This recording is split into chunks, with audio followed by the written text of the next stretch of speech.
as you can see, we are not actually on the farm proper. We are walking in behind the woods like we do every morning with the dogs.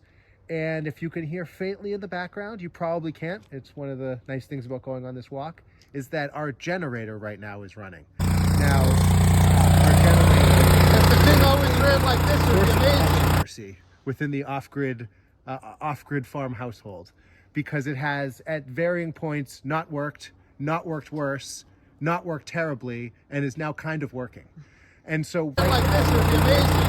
But in like a minute or two, it's going to start backfiring. So that the generator is charging the Powerwalls. Now, we had to turn the house off. We turned the entire house off from the breaker panel.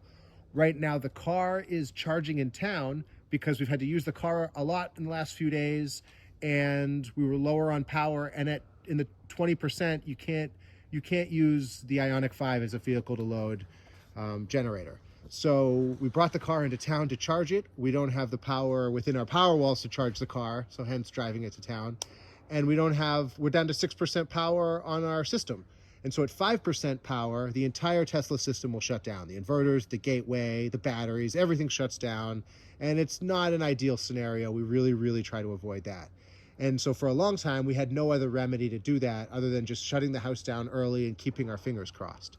But now, since we were able to kind of go into the app, go into the software, the Tesla software and IP setup, and we were able to turn off the auto upgrade. So the firmware, the hardware, the software upgrades don't automatically kick on and then misalign our system so that we have to recalibrate it back to when we installed it.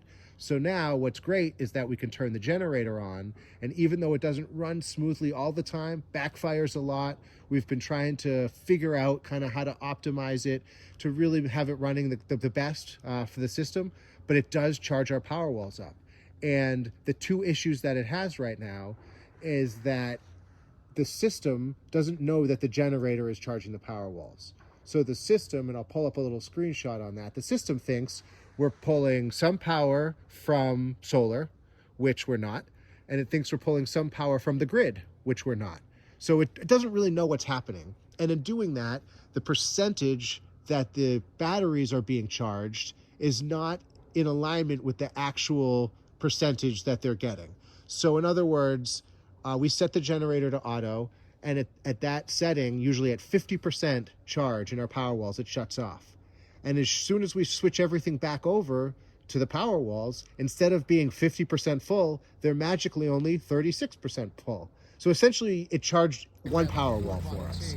So we're still trying to troubleshoot that, but compared to the situation that we were in the previous winter, where we didn't have any backup and we didn't have any recourse when we needed to bring our Powerwall level up, so that it didn't hit that 5% shut off, everything is going to be kind of a lot more of a pain in the neck to get going now situation.